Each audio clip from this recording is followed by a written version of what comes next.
Hammond Hall, at the turn of the century, when the age-old mystery of the Hammond monster was at last revealed to all England. That mystery, which, although by 1900 had become a legend, was indeed a real tragedy and constant threat to the lives of all the seemingly doomed members of the House of Hammond.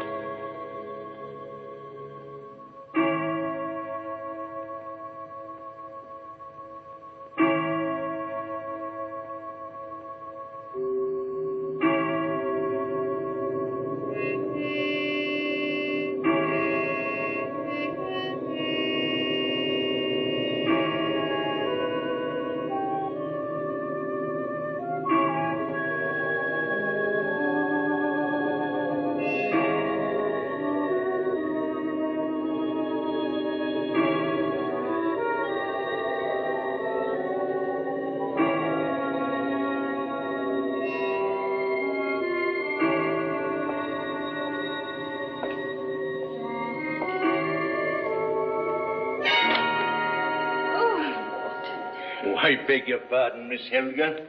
I didn't mean to startle you. Oh, I must have fallen asleep. It's cold. Yes, it's a cold night, Miss Helga. I'll put on another log.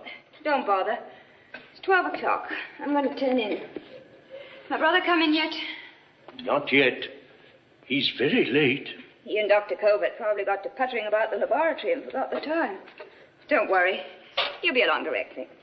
I was thinking those poachers might be up to their tricks on a night like this. Come on, Alex. Long past your bedtime. Charlie Tadpole was saying down in the village he owed Mr. Oliver one for that thrashing he gave him last week. What does he expect? Oliver caught him setting traps. Come on, Alex. Go on, old boy.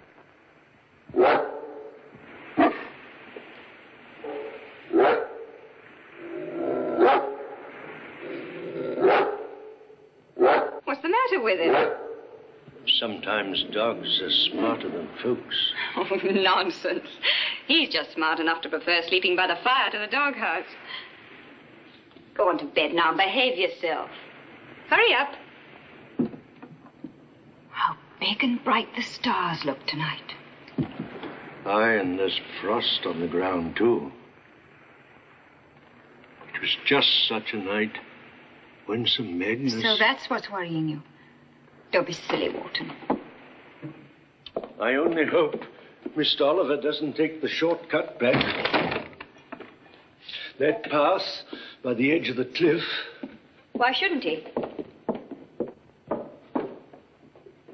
When stars are bright on a frosty night, beware thy bane on the rocky lane. Surely you don't put any stock in that old legend. It's only 20 years ago since your grandfather was killed. Grandfather killed himself. After he'd seen it. That's ridiculous. There's nothing to that story about a monster. Oh, I shall never forget that night when I found your grandfather down there on that path by the edge of the cliff after he'd met it, so horribly mangled, and that insane look on his face. That's absurd. A supernatural creature going about killing and sending its victims mad. People don't believe in that sort of thing nowadays. I'm sorry to worry you, Miss Helga, but I do wish Mr. Oliver were home. All right, if it'll ease your mind, I'll ring up and see if he's left yet.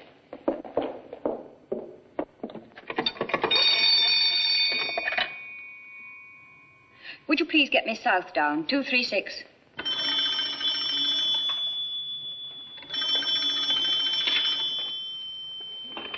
Hello? Hello, Helga. Oliver? No, he left not more than 2 minutes ago. Yes, he said he was going straight home. That's all right. Oh, I say, Helga, how about a ride in the morning? No, that's not professional advice. It's purely social. Fine. About 10? All right, I'll see you then. Good night. He just left. That make you feel better? Thank you, miss.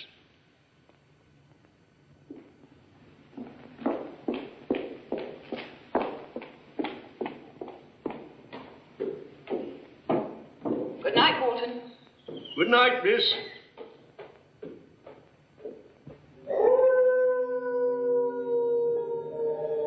Probably a dog caught in a trap. That's no dog.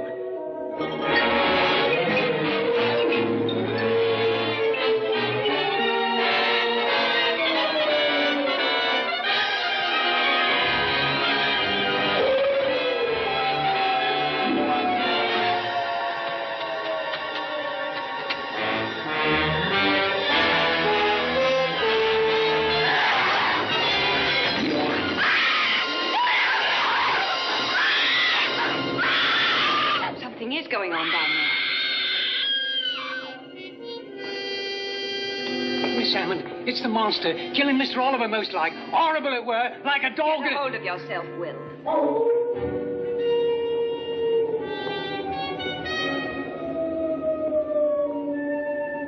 Sounds like a lost soul. All right, let's find out what it is. You're not going down there. Tell Stredick to bring the carriage round. Yes, Miss Stredick's got 2 bays on it. Very well, we'll have the gates open. Mrs. Wharton, fetch me a coat.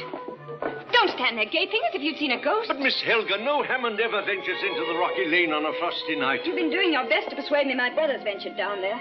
And if he has, I'm... Then I'll go with you. Thanks, Wharton. But you better stay and mind the house. Yes, miss. Tell Stredick to bring the horses round to the front. Yes, miss. And get me Oliver's revolver. Yes, miss. Helga, please don't go out tonight. Don't worry, Mrs. Wharton.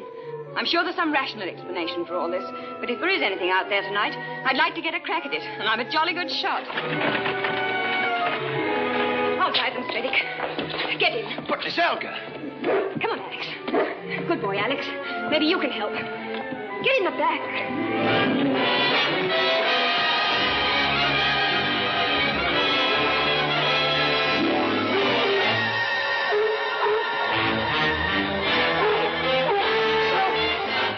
Came from along here somewhere, I'm sure. Miss Helga, won't you please go back?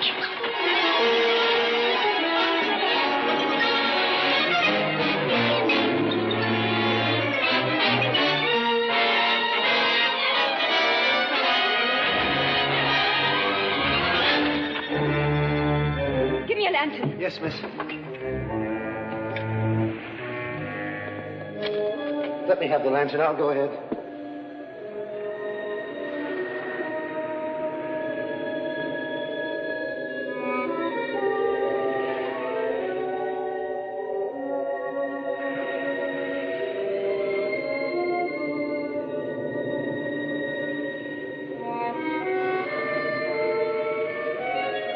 Oliver!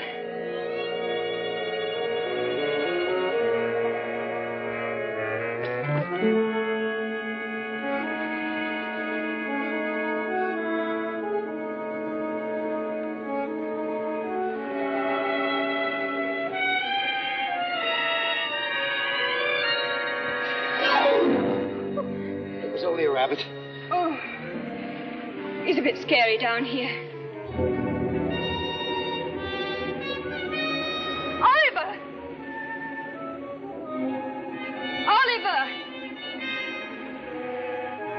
Oliver!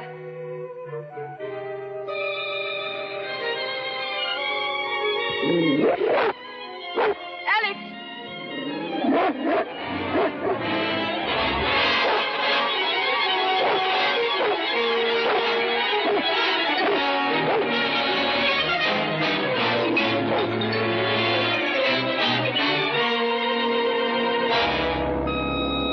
What is it?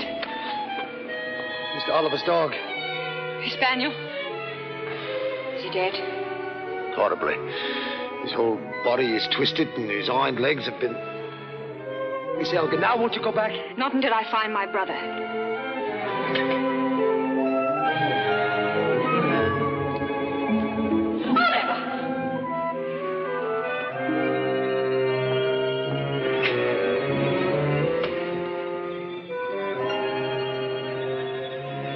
Still alive. Thank heaven. Help me get him to the carriage. Yes, miss. What was that? I don't know, miss.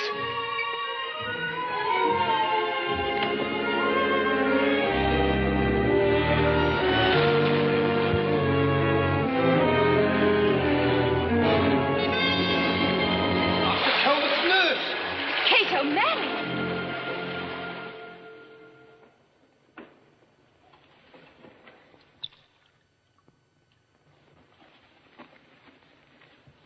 Oh, don't stand there like an owl. Go and get some brandy. Yes, Mom.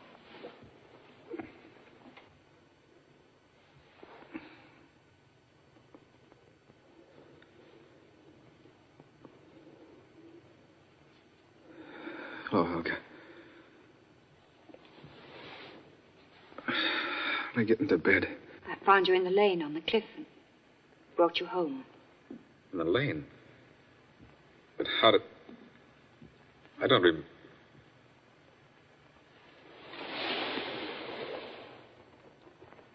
Yes, I do remember. I was fighting the beast got Kate. Is she... She's still unconscious. We've done what we could for her. Must have gone for her after I fought it off. What was it, Oliver? I don't know. I didn't see anything. Well, Oliver, I'm glad to see you awake and talking. That's a good sign. How's Kate? Still in a coma. She may or may not come out of it. But there is a chance. Microscopic, but thanks to your quick action, still a chance. Well, you're a pretty good nurse, Helga. There's nothing left for me to do but a bit of tidying up. Now, tell me, what happened exactly? I don't know exactly, Jeff. As I was leaving your house, I saw a glimmer of light on the pathway leading up to the cliff. So I went to investigate. I thought perhaps it might be somebody setting traps. You know, the flagpoles. But it was Kate O'Malley. She left a few minutes before I did, you remember. I offered to see her to the village, and suddenly I felt something coming at us from all sides at once. We heard it. Kate screamed and dropped the lantern. And then it closed in on me like a blast from a furnace. It wasn't hot, it was...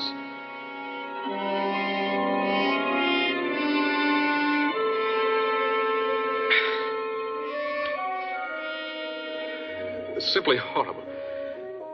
Kate screamed again, and then I was fighting it. Fighting it in a darkness that went all red. All dark red, until a splash of fire split it up and put it out. That must have been when I pitched on my head. And I woke in the light and saw Helga. You poor darling. Helga, you're next. You're the only Hammond left besides me. If I die... Now, wait a minute, old chap. Who said anything about dying? The monster's never satisfied, Jeff. Unless it kills its victim or... Now, steady, Oliver. You mustn't excite yourself. You needn't talk as though I was a scared kid or a lunatic. I tell you, there's something horrible out there. Unless we destroy it, it'll destroy us. Both of us. Please try to put it out of your mind now, darling. Get some sleep.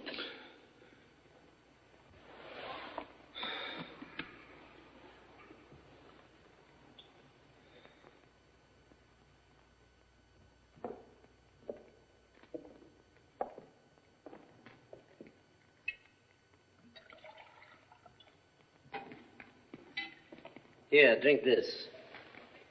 Make you feel better. Poor darling. It must have been a shock for you, finding them like that. It was awful. I can't help feeling that I'm somehow to blame, about Kate at least. She'd been working late, and I should have seen her home, I suppose. But it's hardly a stone's throw to the village through the shortcut past your place. Jeff, there's something beyond all this that frightens me. What is it? What is this thing that's been hanging over us for years? The village folk will insist that the Hammond monster has returned. But you don't believe in that superstitious rot, do you? Usually some basis for this sort of thing. How badly is Oliver hurt?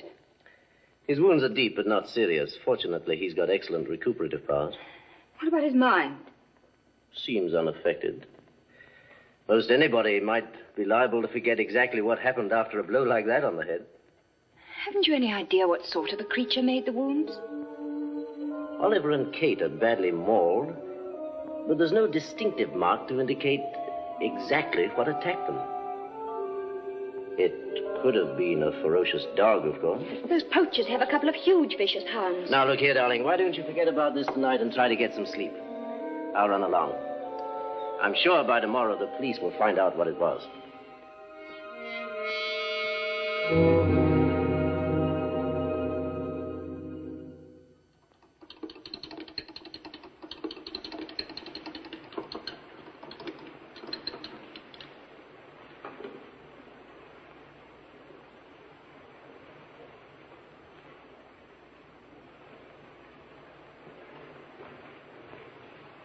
I've done it, Bob. It works. Really? This must be our lucky day. These tests turned out well, too. My dear boy, all London knows that you solved the Kensington murder with your scientific test when everything else had failed, but nobody's been able to do what I've done. And what complicated formula, Christie, have you proved? Here, taste it. Oh, no, thanks. Oh, it won't hurt you. Oh, hello, Inspector. I was about to come up and see you. We collated the final runoff tests on those bullets. They were all fired from the same revolver. Inspector Craig, have a piece. What is it? Toffee, a new recipe. Don't tell me that you've been using our laboratory equipment to make toffee. Don't mind if I do. Don't touch it. Mr. Curtis, you may not think much of female detectives, but really, it's simply delicious. The best I've ever made. Your pan... You used that pan? Well, why not? If making toffee isn't scientific. But that's the pan that I used for the hydrophobia culture, and it turned out positive. Hydrophobia... Oh! Oh! That'll fix her. Here, Inspector, help yourself. No, thank you. She'll have her stomach pumped. It serves her right. She's a good detective, but she gets restless unless something's happening that makes her blood run cold. You know, her prime passion is dabbling in the occult. Maybe the Hammond case would interest her. What's up, Inspector?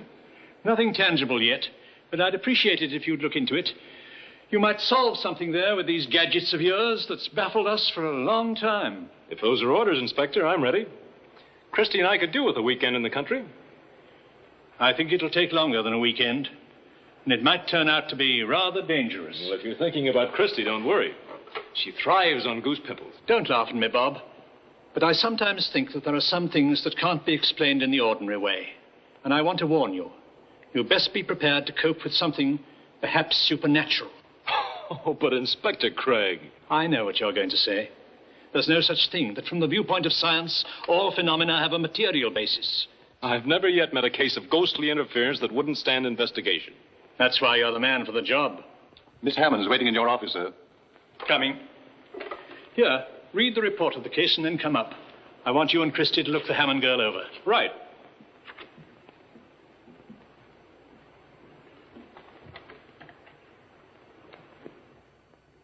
And that's all there was to it, Inspector. Yes, of course. You must forgive me for asking you up to London. Naturally, but there's nothing more I can add that you don't already know. You're sure there's nothing else you want to tell me? May I present Mr. Robert Curtis, chief of our laboratory staff, and his assistant, Miss Cornelia Christopher. This is Miss Hammond. How do you do? You don't look like the sort of girl who'd be mixed up in any trouble like this. He said precisely the same thing to Miss Coulter, the Sashwaite murderess, before he sent her to the gallows. Christie. Oh, I'm sorry, my dear. I didn't mean to shock you. That's just my clumsy way of assuring you that we'll find the murderer. But there's been no murder. No murder? Then what am I doing here? My dear Miss Christopher, the Hammond case has been in our files for a long time. I knew your grandfather well. He was a brave and gallant soldier. I hardly remember him. I was only a child when he... Yes, I know, my dear. It's always been hard for me to believe that such a fine man could kill himself. Unless he had a very good reason.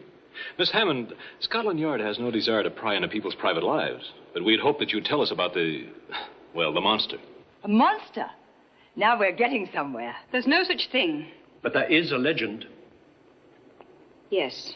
To the effect that centuries ago, one of your ancestors sold his soul to the devil and still lives in a secret room in Hammond Hall, issuing forth at intervals to make the sacrifice of a human life in order to prolong his own. I didn't think you knew the story. I'm sorry, Miss Hammond, to have to bring a matter which I know must be painful to you out into the open. But we've done nothing to merit having our name dragged through a newspaper scandal. We'll keep the investigation strictly undercover. Then there is to be an investigation. I'm afraid there's nothing we can do about it. That's official. Very well, then. I'll help you all I can. Oh, that's odd. We were thinking we were going to help you. Thank you, but I'm sure I can take care of myself. When should we expect you? Oh, but we're moving in with you. And I warn you, I've got an appetite like a horse. What a divinely gloomy old house. Just the sort of place a reliable ghost would haunt. It's one of the oldest inhabited houses in England. We're coming to the shortcut. Shall we stop? Right. I'd like to have a preliminary look around.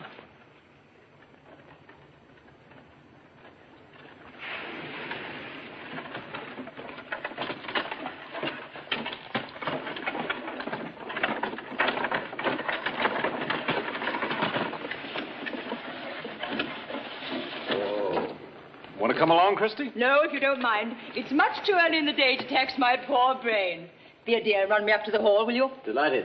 Do you think it's wise, Helga, to go down there? After last night, I mean. Oh, don't worry. When Bobby gets on the trail of a ghost, its haunting days are practically over. Toodaloo. See you at lunch, if not before. Golly, I'm famished. I do hope that bloodthirsty spook hasn't raided the pantry. Oliver! Hello, Helga. I say, Helga, don't look so startled. I'm all right.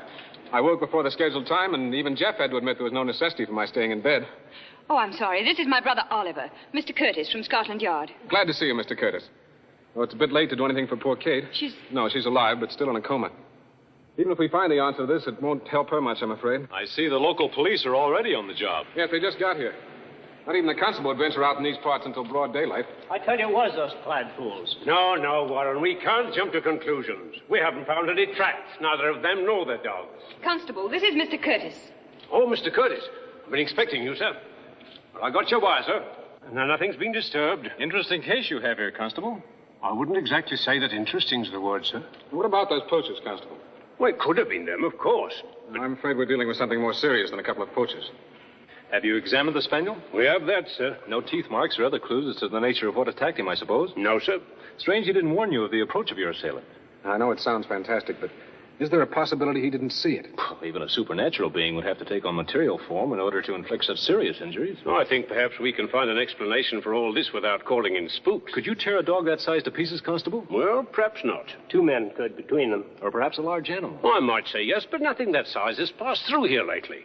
Now, anything big enough to do a thing like this would have to leave tracks. Oh, not necessarily. How about a big monkey? I suppose you've checked up to find out if one has escaped anywhere. There's no shows in the vicinity, sir. There's a zoo about 8 miles from here. A monkey. Seems a likely notion. It's a possibility, of course. Shall I check up on it, sir? Can't do any harm. Right, sir. Who's that fellow in the velveteens? That's Warren, Kate's fiancé. They were to have been married. Poor fellow is all broken up. You don't really believe that ape theory? No, but it'll give them something to play around with. Then they won't have time to worry about me. You have any theory at all? It's too early to form an opinion yet, but we have to figure on something with almost superhuman strength. Who tears with grasping paws and bites ferociously. Whose approach even a dog can't sense. Who comes and goes, heaven knows how, without leaving any tracks. Find anything? Nothing of any importance.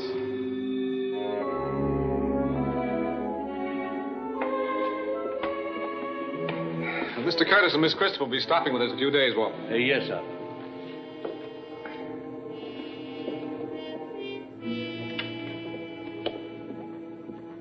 Oh, my dear, I do hope you will forgive me, but I prevailed upon your butler to serve luncheon in here. So much cozier than that enormous, gloomy dining room. I'm glad you did. Fire feels good after that fog. Miss Christopher, I want you to meet my brother Oliver. How do you do, Miss Christopher? Why, you poor, dear boy. What a ghastly experience that must have been for you last night. Oh, come and sit by me and tell me all about it. You know, I'm awfully rude, not waiting for you. But luncheon comes for once a day, and I thought it was a pity to spoil it. I could do with a couple of those pork sausages myself. I always make it a practice never to hunt down ghosts on an empty stomach. You know, my dear, ghosts don't like nice warm rooms. And there doesn't seem any point in tempting that spook of yours to barge in on us while we're eating. Don't tell me you've already decided it's here in the house. Well, you can laugh if you want to. But there's something here. Something strange. Very strange. I can feel it. I should have warned you. Miss Christopher suffers from an overdeveloped supercalifragilis. A supercola what? Feminine instinct. Good gracious. Door slamming, I imagine. Wind's come up. I thought I heard someone scream. It's probably Millie, the new maid. Her hair's been standing on end ever since last night. Maybe you better go and see Mrs. Walton. Yes.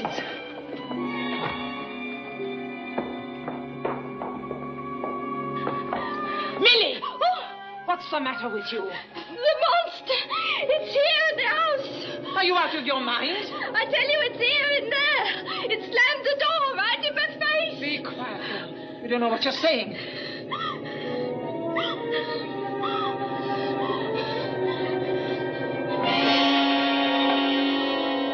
There's nothing in there? Mr. Oliver didn't see nothing last night either.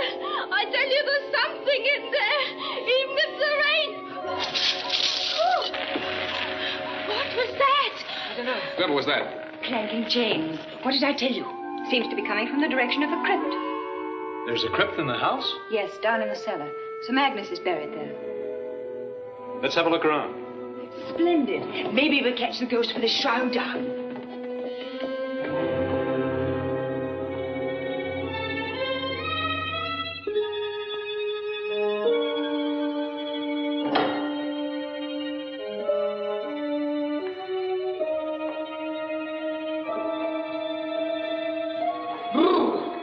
This place is colder than a tax collector's heart. Everyone seems to be resting in peace. By daylight, at least. Who's the crusader? Sir Reginald Hammond. He lived in King Richard's time. Was killed in Palestine. Is that supposed to be the monster? I told you there isn't any monster. If that's a lapdog, I'm a canary bird. Do you make anything of it? It might be meant for anything on 4 feet. People have always bred the dog into fantastic shapes. That's no canine tail, those round paws. It's rather curious. Who's this beautiful specimen of manhood? Sir Oliver. Now, why would such a handsome man want to kill himself? It's a sort of junior Westminster Abbey, isn't it? Yes, Miss Christopher. It's been the family burying place for 500 years. Oh, Miss Hammond, you admitted that there was a legend in the family.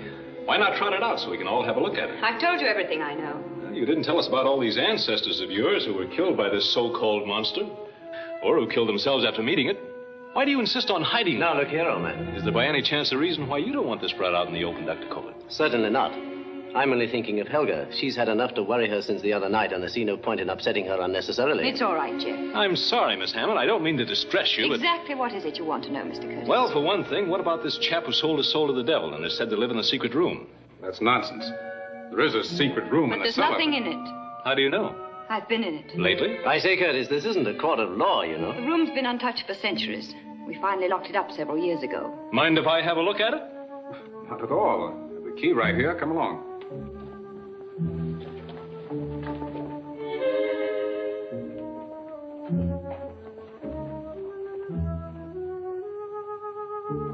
Coming, Curtis? Right.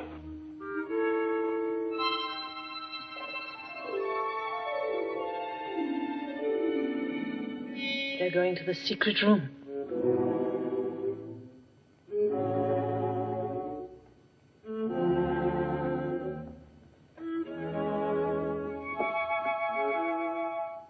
That Christopher woman suspects something. They won't find anything. We shall see to it that they don't. Shh. Would you add another crime to all the others? There are some things it's better not to know about.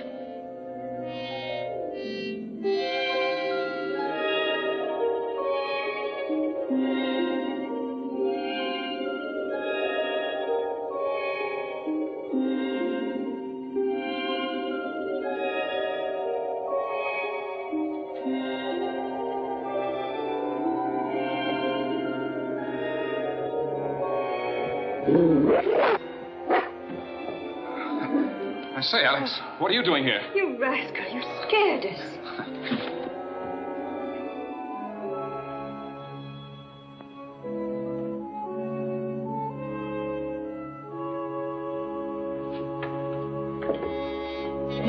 Wait a minute.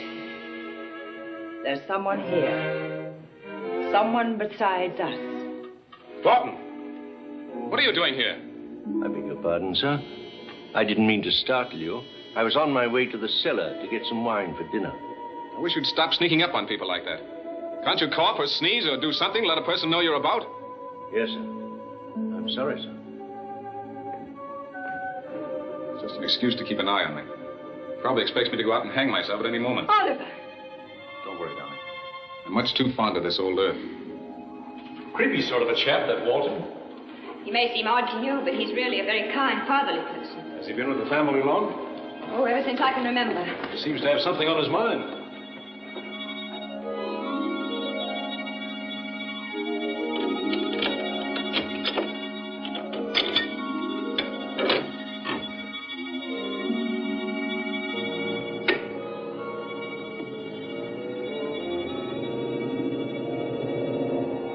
It's here. Uh-oh. There goes that old supercalifragilis again. Be quiet, don't move. There's something in the air. Something out of the ordinary. Something very strange. Nonsense. It's no ghost. Or the dog would have noticed. Your dog didn't notice anything last night either, did he? That's right. That's odd. I'd say that it rather neatly disposes of the supernatural. It does, Doctor? I'd say so. Well, that seems to settle it. When stars are bright on a frosty night, beware thy bane in the rocky lane. Pretty little ditty. Someone ought to set it to music. Sounds like a pretty definite warning to me. Yet you ignored it last night. To tell you the truth, I never took it very seriously. Seems rather like flying in the face of fate in view of what happened to your ancestors. Superstitious rot. Well, superstitions are often based on fact. If you want to know more about it, there's a family history in the library. Thanks, I'll have a look at it. How long did you say it was since anyone has been in this room? 3 or 4 years at least. You're sure? I have the only key. And you haven't been here recently? Not since Helga and I came here about 3 years ago, and When what? we decided to lock up the room for good. Why? For the simple reason we never used it. I see, and you haven't been here since. Frankly, Mr. Curtis, I don't see the necessity for this cross-examining. If Helga and Oliver say that... Somebody's been in this room within the last 24 hours. Those are pretty hefty footprints for a ghost. I told you there wasn't a ghost. Anybody could have made them. Why, they could be mine if I'd had a key to get in here. But let's see if they fit, eh? Oh, I'd say I am a clumsy ox. Unfortunate, Doctor, that you had to pick this particular moment in which to lose your balance. The last time I lost mine, I had one too many. Well, I'm terribly sorry, old man.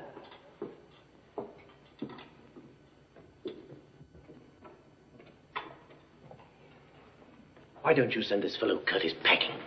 One doesn't send a Scotland Yard man packing, Jeff. You needn't submit to this sort of thing, you know, this cross-examination. We still have laws that protect a person's privacy. You don't like him, do you? I'm afraid I don't.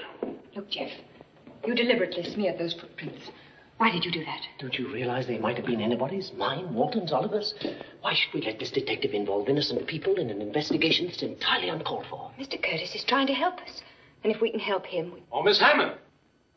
I'll run upstairs. I want to look in on Kate. He's pretty fond of you, isn't he? Dr. Covett's one of my best friends. That undoubtedly accounts for his aversion to me. Do you always analyze everything, Mr. Curtis? Miss Hammond, if your brother were killed last night, you'd have become sole heir to the estate, wouldn't you?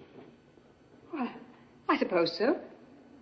Why? Then someone who knew this legend of the monster might have used it to get rid of your brother. I'm afraid I don't follow you. With Oliver out of the way, your husband, if you had one, would control the estate. You mean Jeff? That's absurd. Perhaps. But why should a man of his ability bury himself way up here in this little village, instead of practicing in London where he belongs? Maybe you better ask him that.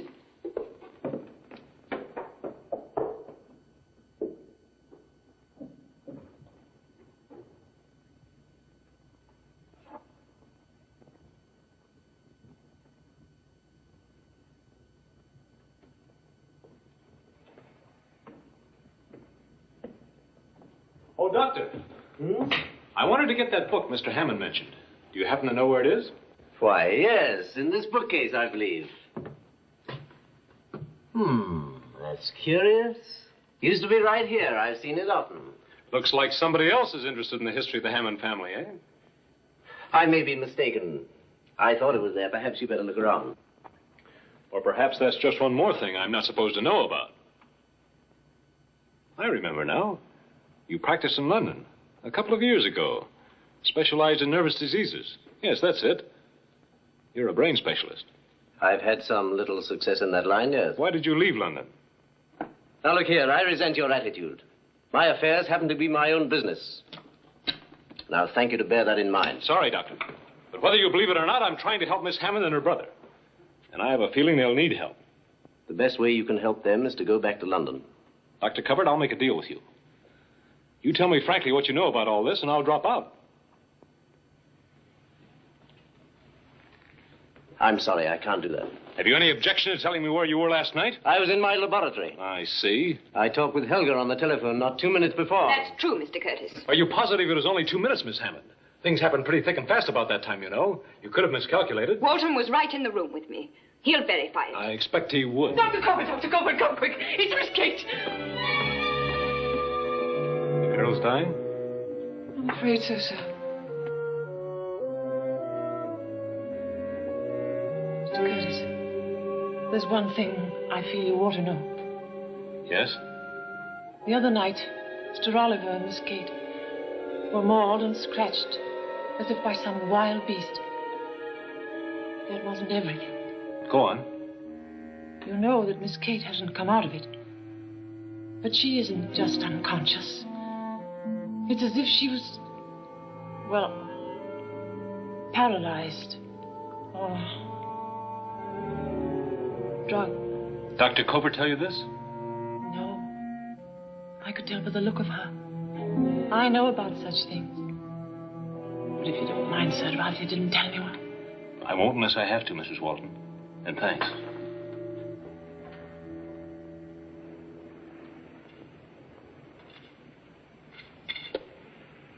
From all I can gather about this wretched spook, you're not going to find it under that glass. I'm not sure this wretched spook, as you call it, was responsible for what happened. Neither am I. What about that doctor? He smeared up those footprints deliberately, didn't he? Don't tell me you had to rely on your feminine instinct to arrive at that brilliant conclusion. He knows more about all this than he's telling. That's the trouble. They all do. The girl, too? All of them. Oh, dear, and here at last I thought you were casting sheep's eyes at a pretty girl. Well, that doesn't prevent me from knowing she's hiding something. Whatever can it be? I've got an idea, but I need proof.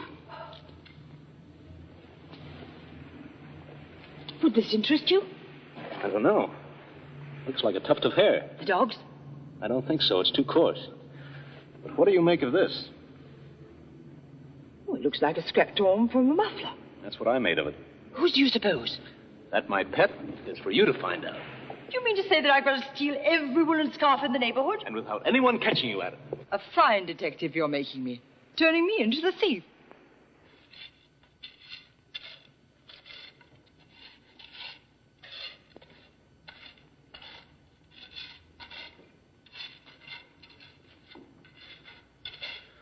Good work, Walton.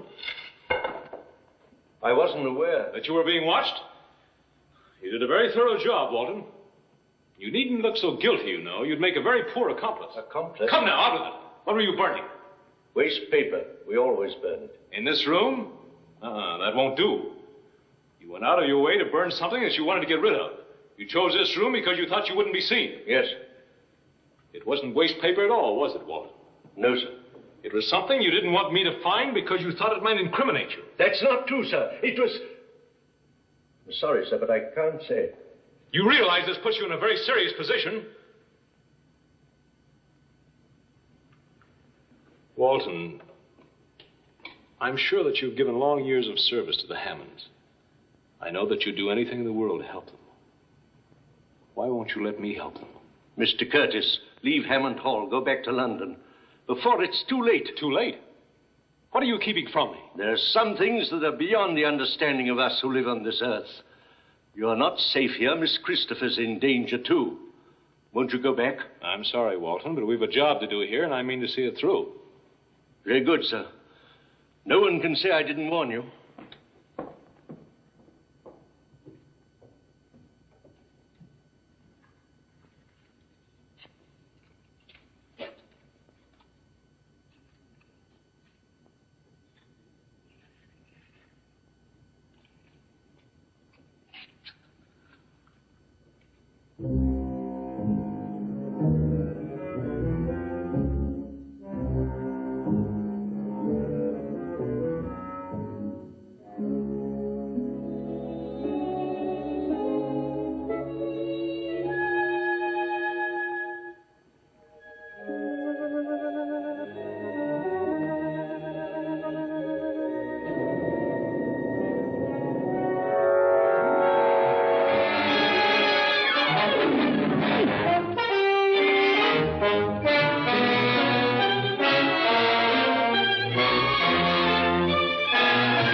Don't tell me you're doubling for the monster. Well, I don't know anything about the monster. You surely didn't come here to say your prayers. I don't see as it's any of your business. You and Walton happen to be the only two members of the household beside Miss Hammond who were up and above when the attack occurred. Mr. Curtis, I don't know anything about the monster. I swear I don't. You better tell me what you're up to, Stredick. Oh, so that's what those ghost chains are all about. I tell you, it ain't got nothing to do with the monster. But it does have something to do with your being in the forest last night.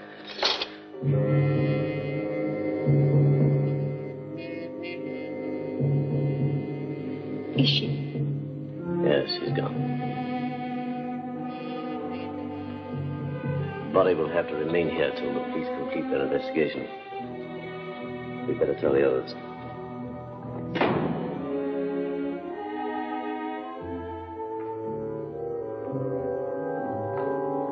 Helga, what is it? Kate's dead. I did everything I could for her. She never regained consciousness. We'll have to make a report to the constable, Helga. There'll be an inquest, you know. Poor kid. Why did it have to happen to her? I tried to save her from it. I battled with all my strength. Should have put up a better fight. You mustn't blame yourself, Oliver. I have the most awful premonition. I'm sure it will strike again. Let me advise the witnesses that they are under oath, and that it is their duty to give the coroner's jury all facts pertaining to this case. Gentlemen of the jury, your verdict as to the cause of the death of the deceased, Kate O'Malley, is to decide the future course of action in this case by His Majesty's government. Your judgment will be guided by the testimony of the witnesses. And I wish to impress upon all witnesses that perjury in connection with an official coroner's inquest is punishable to the full extent of the law. In the event of the jury rendering a verdict of murder, any witness withholding vital information or giving false testimony will be regarded as an accessory to the crime. Now, will you take the stand, please?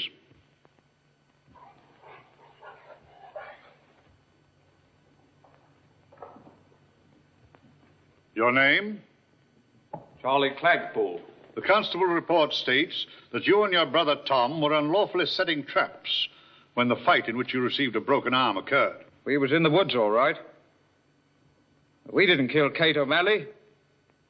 We was nowhere near her and Mr. Hammond. You've not been accused of that. Is it true that on several previous occasions you had words with Mr. Hammond? That's right. What about it? That will be all.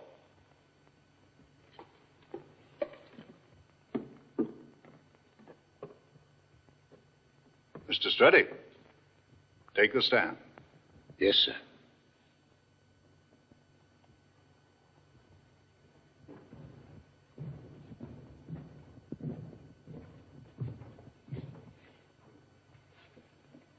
Did you see the Clagpools on the night of the crime? I suppose I did. Can't you be sure whether you did or not? Yes, I'm sure. What were you doing in the woods at that time? I was setting traps. Stredick. Oh, that's impossible. I'm sorry, sir. I needed the money, I did. Why didn't you tell us? I couldn't. I'd been gambling. I had to cover my losses somehow. I hid the chains in the chapel. Oh, dear. There go my lovely ghost chains. As the attending physician, then, you would say the cause of death was due to precisely what? Concussion of the brain and severe hemorrhage. May I ask the witness a question? Of course, if the witness has no objection. None at all.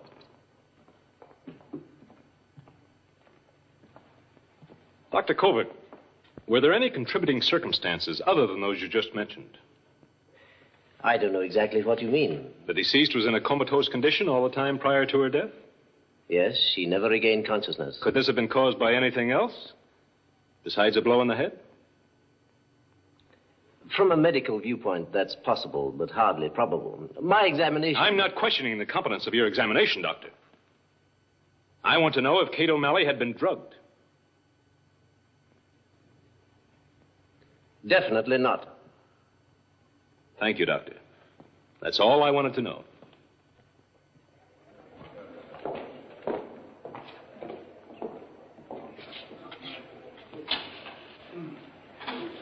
Have you reached a verdict, gentlemen? Yes, sir. It is the opinion of this coroner's jury that Kate O'Malley died of injuries sustained during an attack by a person or persons unknown, or by a large savage animal species unknown. There you are, Bob. That's the verdict that's always been given in these Hammond cases. What do you think? I think I'll be able to prove it's murder.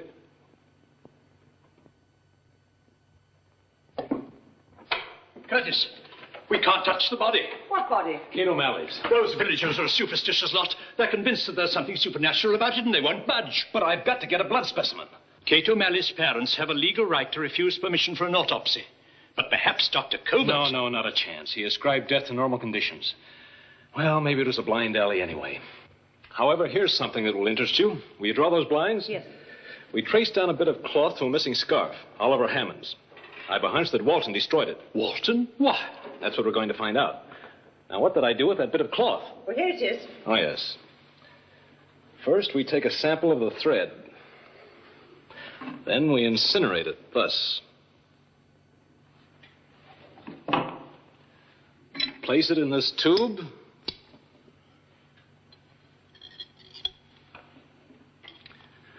Withdraw the air because the nitrogen and oxygen in air interferes with the desired light bands of the spectrum. Now we'll find out if this came from the same muffler that Walton destroyed. But if Walton destroyed... Science doesn't recognize total destruction. You can change the form of matter, but you can't actually destroy it. You see those thick groupings of lines at the left end? Mm-hmm.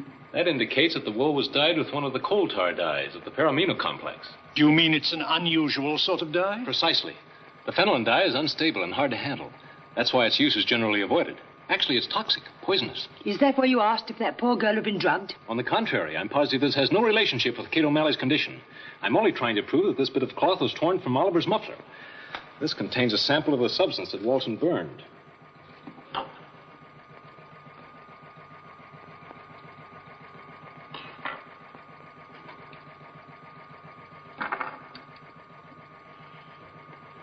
They're identical.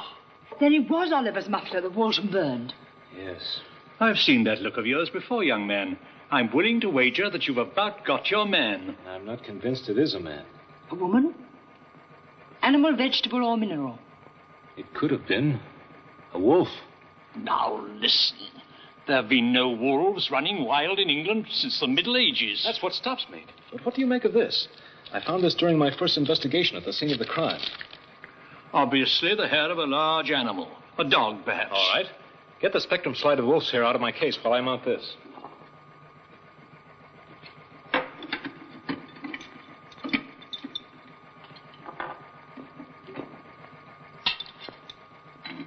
That shows the spectrum analysis of wolf's hair. And here's the one I found. It's incredible. Well, Inspector, that blows up your spook theory. What's happened? I don't know. It was sealed in this tube in vacuum. It just couldn't vanish in vacuum. Where's the rest of it? That's gone, too. It was here a moment ago. It seemed to disappear when the light struck it. Perhaps there are still some things in this world that science hasn't found out about.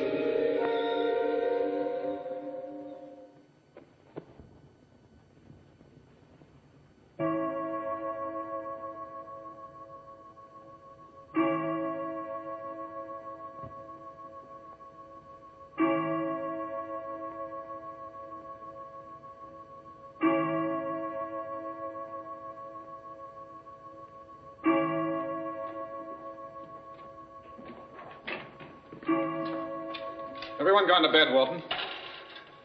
Oh, yes, sir. Some time ago. Mr. Curtis come back from London yet? Not yet, sir.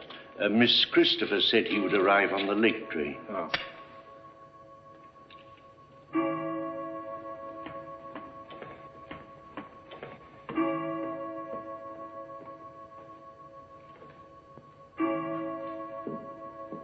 It's another bitter cold night, sir.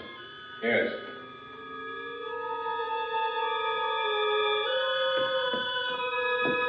You're not going out, sir. Why not?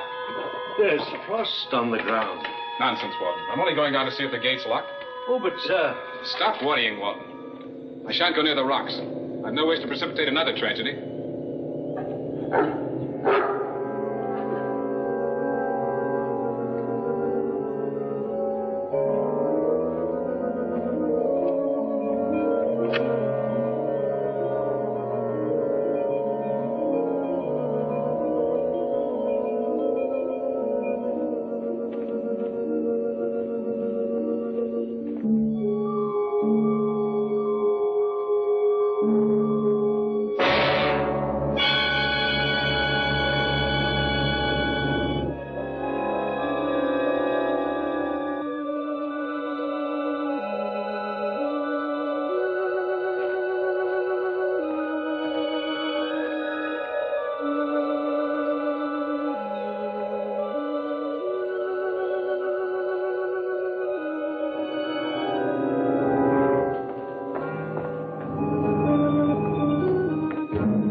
Oh, hello, Doctor.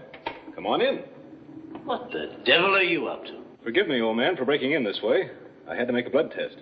There wasn't time to run down to my lab at Scotland Yard, so I took the liberty of availing myself of yours. Could have shot you. You could have, but you wouldn't. You're pretty sure of yourself, aren't you, Geddes? Sure enough of myself to know that the blood in this tube contains cobra venom extract. Really? That's interesting. Whose blood is it? Kate O'Malley's. What are you driving at? Quite a coincidence that this tube of yours should also contain cobra venom. And what can that prove? One of two things. Either you injected the cobra venom into Kate O'Malley's veins, or you deliberately withheld the information that venom was in the system at the coroner's inquest. There was no reason for mentioning it. Had no bearing on the case. She didn't die from the venom. But you did inject it into her veins. No. It could have gotten there through the scratches of whatever it was that clawed her. Possible. That's not only possible, but that's what happened. And you know what the monster is. Yes. You've known all along. Well, aren't you going to tell me? I can't. It's not my secret. Good heavens, man. There's been one murder. There's liable to be others. It came from the direction of Hammond Hall.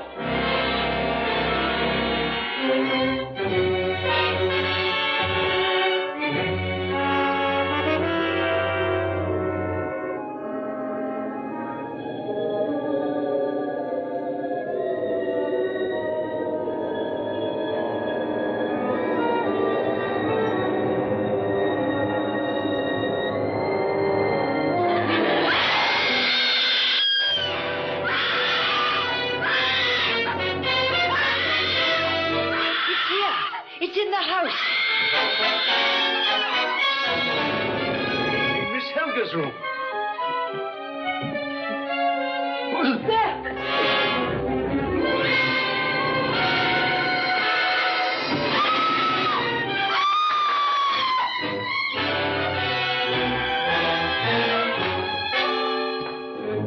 Christy! Oh, Bob. For a moment, I thought you were the monster. Quick! I saw it. It's got Helga. What? Yes.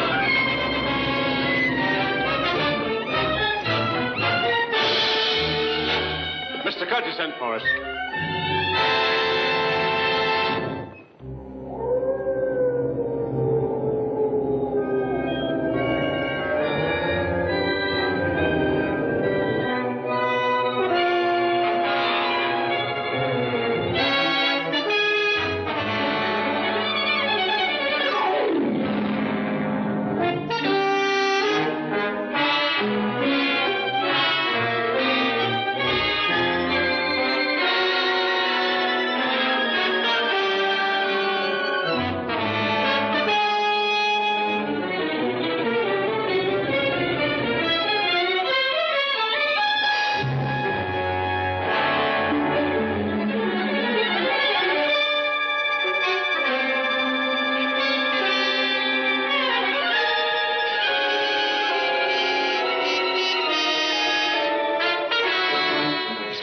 You must have missed him. Doctor, cover! Come on!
Afraid you're too late, Doctor.